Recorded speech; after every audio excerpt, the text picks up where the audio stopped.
Today, we're going to break down some of the most confusing accounting terms, but in plain English, so you can actually use them to save money in your business. This video is inspired by a great content creator who explained the accounting equation in such a simple way that I had to share it with you, but with a twist. We're going to look at it through the lens of bookkeeping and show you exactly how you can use this knowledge to make smarter decisions, stay tax ready, and keep more cash in your pocket. So stick around, because by the end of the video, you'll understand the 3 most important words in accounting.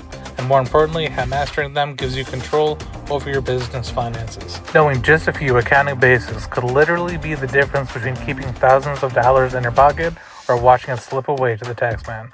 At the heart of all accounting, whether you're running a bakery or a marketing agency or a side hustle on Etsy, there's one simple formula. Are you ready? Assets equals liabilities plus equity. Don't worry, it's not as scary as it sounds. This is literally the DNA of your business. This is the reactor at the core of your business ship. Here's what it means in plain English. What your business owns is equal to how it's funded. Either you paid for it with your own money or you borrowed money to get it. That's it. Think about it like this. Your cash, your inventory, your laptops, even your ovens, these are all your assets. The liabilities are what you owe, like loans or bills or taxes, and equity is the stake in your business, your slice of the pie after debts are paid. So if you're a baker, your industrial oven is an asset. If you took out a loan to buy that oven, that's a liability. And whatever's left over after paying that debt, that's your equity, your piece of the business. And here's why this equation matters. Once you understand it, you can literally read any balance sheet. It doesn't matter if you're a small business or a Fortune 500 company, it's all built on the same equation. And that gives you the power to make smarter money decisions.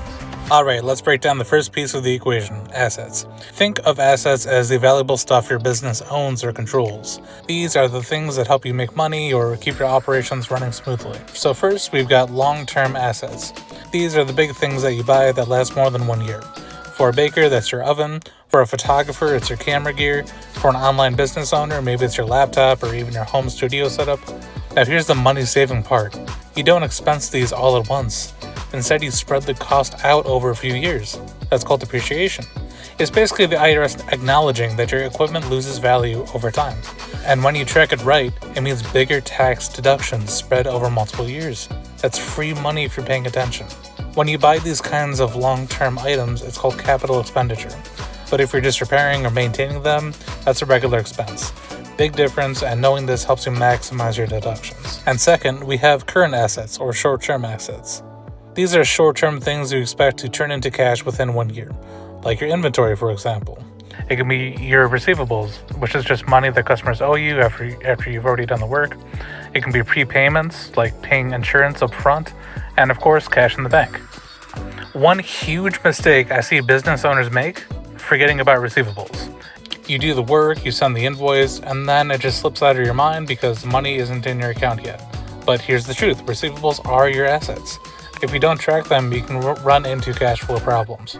Okay, Mr. Bookkeeper, why should I care? Well, here's why. Because your assets are your money makers. So tracking them right means bigger deductions at tax time. Managing receivables keeps your cash flow healthy, and understanding assets help you see if your business can actually afford that next big investment, whether it's hiring a new employee or upgrading your equipment or launching a new product. So the bottom line, the more you understand your assets, the more cash you keep in your business, and the fewer surprises you'll get down the road. Okay, so we've covered assets, the stuff that make you money. Now let's flip the coin and talk about liabilities, the hidden danger in your business. Because no matter how much you own, what you owe can sink you fast if you're not paying attention. Liabilities are basically what your business owes to others. Banks, suppliers, the tax man, even customers in some cases. Just like assets, they're split into 2 buckets. Long-term liabilities, which is debts you don't have to pay off for more than 1 year, or short-term liabilities, things that you've got to handle within 12 months. Think of long-term liabilities as the big commitments. Business loans, equipment financing, or investor funds that you'll eventually have to pay back. They're not necessarily bad, they can help you grow, but if you overdo it, that can eat into your profits faster than you realize. Now, short-term liabilities are the real cash flow killers. These are things like taxes that you owe, short-term loans, overdrafts. There are things like payables, which is money that you owe suppliers, and there are things like electricity or internet. Here's a very common mistake I see among business owners. They forget about accruals. For example, you use internet all December, but the bill doesn't show up until January. If you're not tracking that, you think you've got more cash than you really do. And that false confidence, that's how overdrafts and late fees sneak up on you. And here's why this matters for your business. Tracking liability means you can budget smarter and avoid nasty surprises. It helps you negotiate for better terms with suppliers and banks. So manage them well, and you'll keep your cash flow steady and your business safe. Alright, we talked about what you own and what you owe. Now let's talk about the last piece of the puzzle, equity. Or as I like to call it, your slice of the pie. Equity is basically what's left over after you subtract everything your business owes from everything it owns. In plain English, it's the value that belongs to you, the business owner. Now, if you're a freelancer or a sole proprietor, equity is very simple. When your business makes a profit, it adds to your capital. It adds to your equity. When you take out money for yourself, that's called a drawing, and it reduces your capital or equity.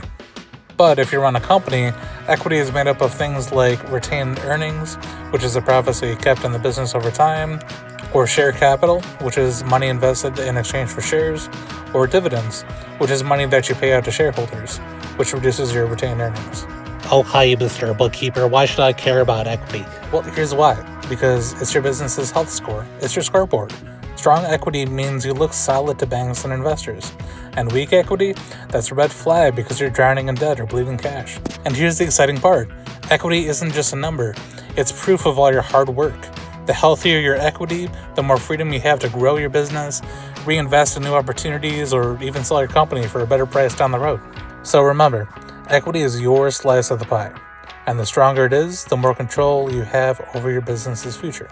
Okay, let's put it all together. By now you know the 3 building blocks of every business balance sheet. Assets, what you own, liabilities, what you owe, and equity, your slice of the pie. So why does this matter for you as a business owner? Because understanding these basics gives you 3 massive advantages. Number 1, you can make smarter decisions. You'll know you can afford to reinvest in your business, hire that extra team member, or even raise your prices with confidence. Number 2, you can spot red flags early. Cash flow problems, growing debt, falling profits, these show up in your numbers before they become disasters. And you can spot them early, and you can fix them fast. Number 3, you can be tax and funding ready.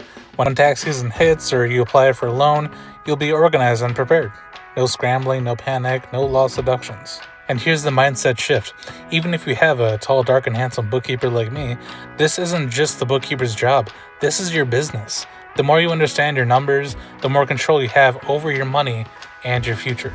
So remember, assets are what you own, liabilities are what you owe, and equity is your slice of the pie. Master these 3 terms and you'll run your business with clarity, confidence, and more money in your pocket. If you found this helpful, hit that like button, subscribe for more bookkeeping and tax-saving tips, and share this video with another entrepreneur who needs to take control of their numbers. And please, if you know any other YouTuber who shares his finances or investments, I would love to break it down from a bookkeeping and tax-saving perspective. And thank you to the YouTuber CA Gaming 9229 for sparking this breakdown. I hope seeing the equation through a bookkeeping lens can help you realize just how powerful this knowledge can be.